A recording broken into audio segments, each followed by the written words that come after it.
So what makes a deck actually powerful? Oh boy, this is gonna be a fun one.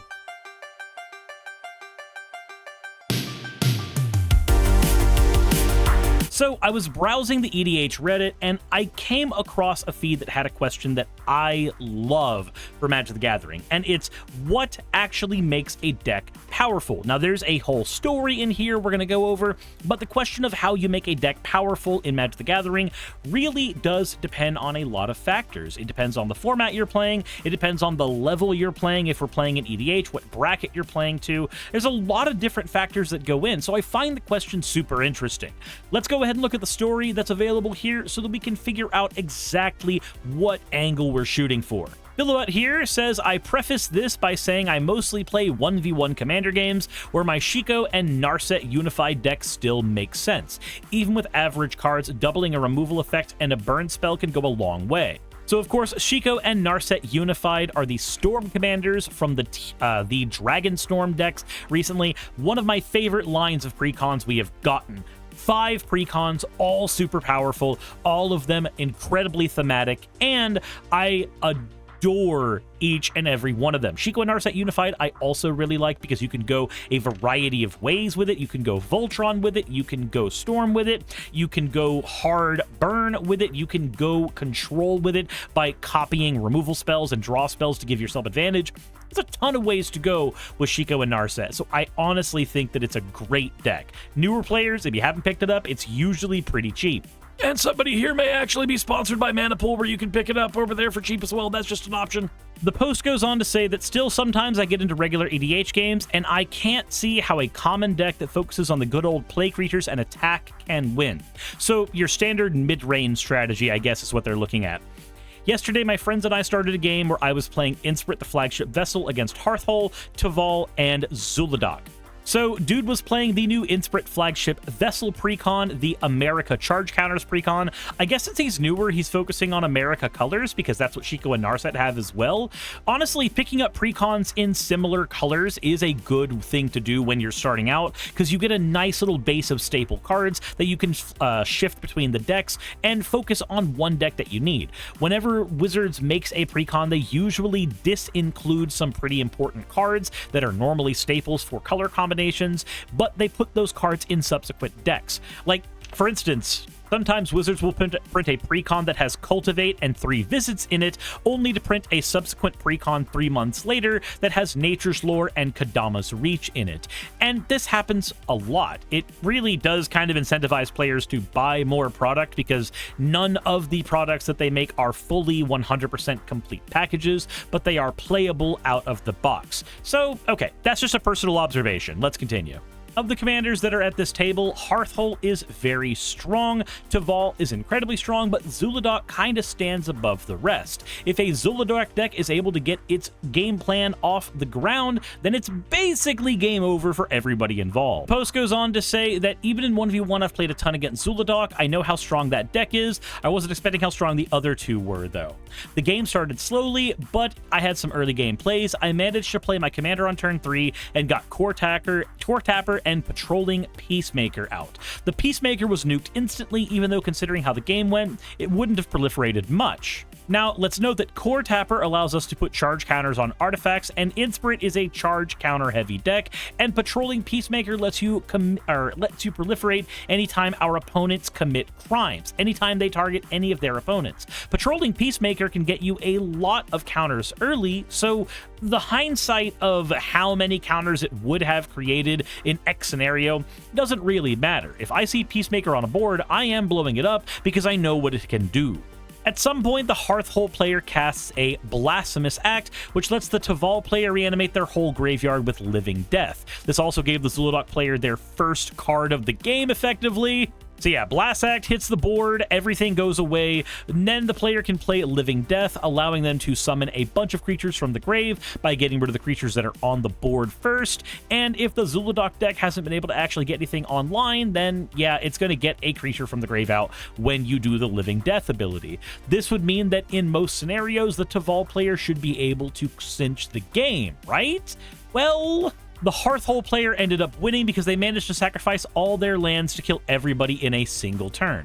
I'm not exactly even sure what the Devolve player did wrong, if they did, but I think they might have had the upper hand if they had managed to kill the Hearthhole player first and somehow dodge the incoming Emrakul the Promised End. So I'm assuming the Zuladog player was going to be playing Emrakul because it costs less for card types in graveyards, a Blasphemous Act was just played, and the thing has Flying Trample and Protection from instants. Now, bear in mind, a Taval deck should have no problem dealing with an Emrakul deck. It's a very creature-based deck, and you can just yank away all of their powerful cards, but Emrakul gaining control of you on your turn, depending on your setup, can really, really hurt. If I were to take a guess, though, because we know that the Hearthhole player won, it looks like Bontu the Glorified would have been the culprit there. An unmodified Hearthhole deck has Bontu inside it. Except I lied to you. It's actually God Eternal Bontu. God Eternal Bontu allows you to sacrifice any number of permanents in order to draw that many cards. If Hearthhole is stacked up to 8, then that just means you end up winning the game because you sacrifice a bunch of lands, burning all of your opponents out.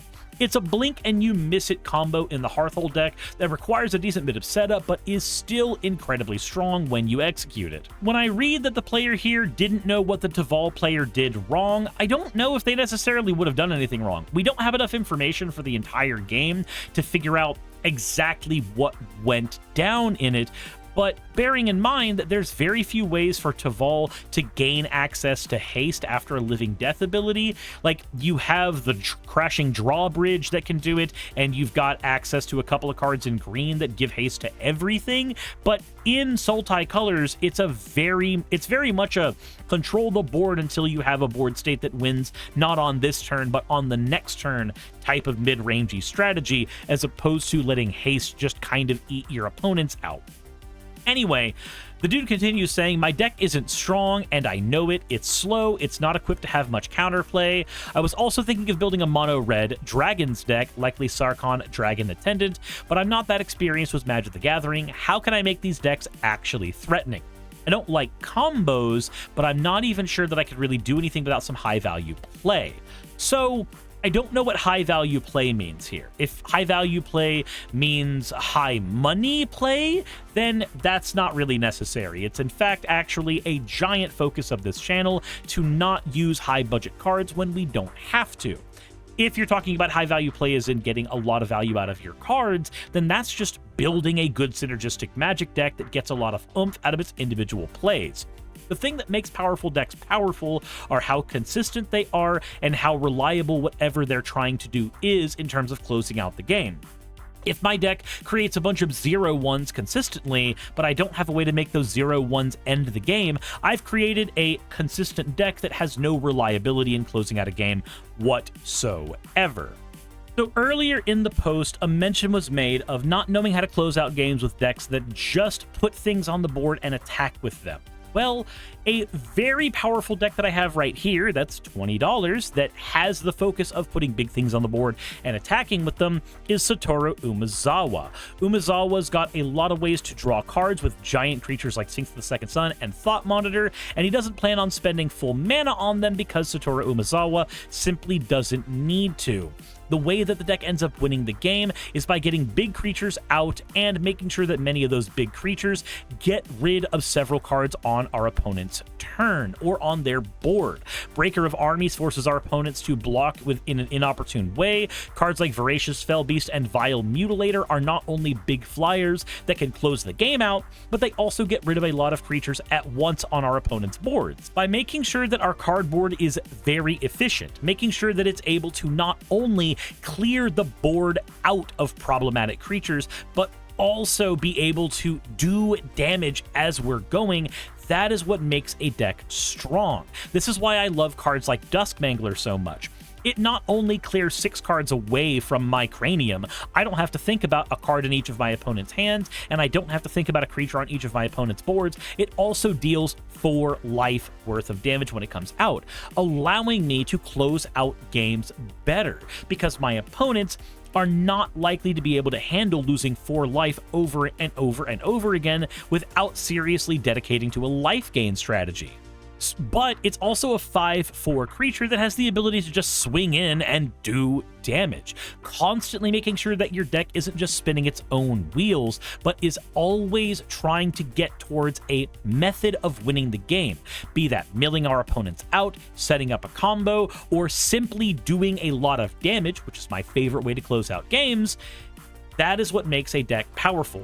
If your deck cannot every single turn constantly put out something that scales to the table removal wise to set your opponents back, or does some form of damage or threatens some form of damage to them, either that be that in milling them or actually hitting their life points or hitting them with infect or hitting them with commander damage, then you don't have a good deck, unless you're a combo deck, in which case you're trying to get a couple of Exodia pieces on the board, and that's completely different. Another deck of mine I could show you that showcases this is my Yarok the Desecrated deck. This is basically just a blinking mid-range deck. It puts out a bunch of little creatures that give us a little bit of advantage and then doubles up on the advantage that they have.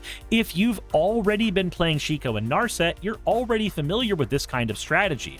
And as for how to close out games, well, we don't have to close them out with cards like Grey Merchant of Asphodel, but it is one way the deck can close a game out, by burning our opponents a lot. But summoning creatures like Malboro and Vile Mutilator and punching our opponents in the throat repeatedly does not only get them closer to losing the game, but it just in general advances our ability to win. Or for an even more direct approach, let's look at my Felix 5 Boots deck. This was a $15 deck when I made it. Price has gone up because I swapped over to Mana Pool, but Felix 5 Boots doubles our combat triggers. So what does that mean? If we focus this deck entirely on combat, then we're already working towards killing our opponents. Now all we have to do is make sure that their boards are clear, which does two things for us. It clears blockers away, making sure that we're able to deal damage to our opponents, while also making sure that their board states do not get piled up enough so that they can't win. If your deck can consistently stop your opponent from winning the game while threatening your opponent with various creatures, that is what will cause you to win more games. Let's look at some of the cards in the deck. Conclave Sledge Captain. This makes creatures absolutely huge when they deal combat damage to people, and Felix 5 Boots doubles the triggers of any backup abilities in the deck. Slowing our opponents down with cards like Necromantic Selection and Deathbringer Regent work really well, because these cards not only clear the board out, but they also leave us with a creature that can keep hurting our opponents afterwards, preventing us from just stopping our opponents from winning the game and then dirtling afterwards. Making sure that our reanimation abilities are clocked up in creatures that also try to win the game and get double triggers from Felix. Having cards like Coma World Eater that if we get them out on the board, they can summon a ton of tokens, closing out games with pure combat damage. And making sure that the mere act of engaging in combat damage is giving us card advantage. Cards like Looter Ilkor, Wharf Infiltrator, Suspicious Stowaway, these are all creatures that deal chip damage to our opponents, which does add up, while also giving us lots of card draw, and we back that up with cards like Reconnaissance Mission and Coastal Piracy to keep our hand nice and fluffy. And by keeping our hand nice and huge, we're able to draw into removal pieces to get rid of problematic cards on our opponent's board. This deck does not remove cards at the same rate of my Yarok deck, but it still has plenty of cards like Acidic Slime and Binding the Old Gods, which can get rid of key problematic pieces on our opponent's board. And because Felix doubles up combat triggers, cards like Trigon Predator and Rankle Master of Pranks allow the deck to eke out more advantage away from our opponents. If every turn we draw one additional card and take one card away from our opponents, minimum, then we are always working towards having more resources available to us. After that, it's just up to having very good card selection to make sure that our deck is able to close out games. And hitting somebody for 2 repeatedly or 3 repeatedly in the air is a win condition. If players cannot themselves win the game against us and are constantly losing life throughout the game, they will eventually die, and we will eventually win.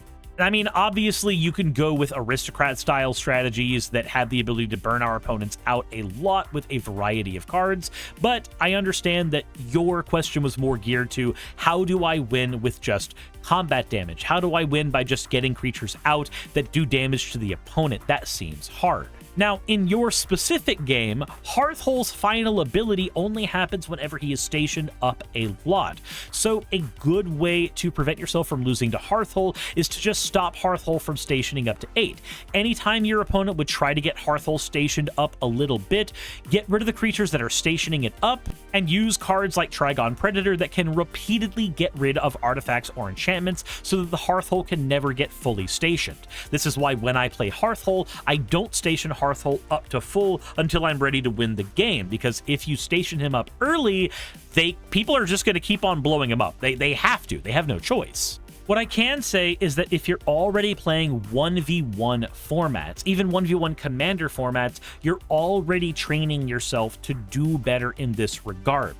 1v1 Magic the Gathering teaches you far more fundamentals about how to win games, how to close out games, how to control boards than anything else. Commander is a horrible teaching mechanism when you're doing a 4-player game. There's too many variables. But that means that adding cards to your deck that scale to a table can help solve that problem and inadvertently make your deck more powerful. I go back to cards like Vile Mutilator or Tithing Blade all the time because they scale to my table. They make every opponent lose a thing, and if I'm constantly doing that, then I'm going to have a better time. Cards like Refute and Negate and other counterspells, Ravenous Chupacabra, etc., these are all good cards, but they have one fatal flaw. They work super well in 1v1 and they don't scale to tables. If you want to scale to a table, if you want to have a better chance of dealing with your opponents, then the best thing you can do is run more cards that scale to the reality of having multiple opponents. Or if you are running cards that only get rid of one thing, like Hostage Taker and Acidic Slime, finding ways to blink them, reanimate them, or double up on their triggers so as to force them to scale to your table are the way to go. There is one other thing I want to note here. The statement where you say, "I'm not exactly sure what the Tavel player did wrong." Bear in mind, sometimes you can do everything right in a game of Magic the Gathering and still lose. That's what makes this card game what it is. People are not perfect arbiters of everything in the game all the time. There's always going to be some hidden information that you don't know. There's always going to be some strategy your opponent had ready to go that you were not prepared for. Even if you do everything right, oftentimes you're doing everything right with limited information. And there's only so much you can do with that limited information. And likewise, we don't know what the decks in this post are made up from, we don't know how they were built, and we don't know every play that went on during the game. But I think analyzing the game at a micro level is not going to help us here. What I want to focus on is where you say, "I'm not sure what the Tavel player did wrong." I think focusing on what some other player did wrong doesn't help you as much as focusing on what you did or did not do. You're the only one with perfect information about what's in your hand. The Tavel player had perfect information about what was in their hand, but they did not realize something about the game, or they did everything in their power and then did not have enough to close out the game. I don't know, and I'd like to know more information about the game. But again, I don't think it's that necessary to figuring out what's going on here. If the core of this is not knowing how to build a deck that is powerful, well, that's what my channel is for. I build my decks and then I take them to my local Commander tournaments all the time in order to test them when I have decks built in paper to play. And the fundamentals behind those decks usually don't change that much, so I know what's going to work and what's not going to work. It's not perfect. Sometimes even I make mistakes. I'm not the best Magic player out there. But the point is, if you are posting this, it seems to me like you are trying to improve as a player. And if you're trying to improve as a player, asking people things about your deck, asking people things about the game, you're already on the right track to figure out most of this stuff pretty well. If you're curious about how to get better at the game, then honestly, you're probably going to get better at the game because of that curiosity. And that's awesome to see. But I want to know what y'all think in the comment section below. Maybe there's something in this post I'm missing. Maybe there's something that I'm glancing over.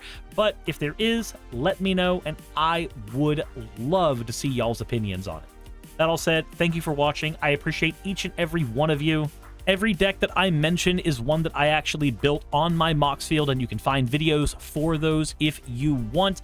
And if you do want to pick up any of the decks that I talked about here that I have built, then please consider checking out sponsor of the channel, Manapool. Also, if you have not picked up a account for Manapool yet, my link will actually give you $5 off of your first purchase on Manapool. So thank you very, very much, each and every one of you, for watching. Thank you, Manapool, for sponsoring this video, and I hope I'll see you all in the next one.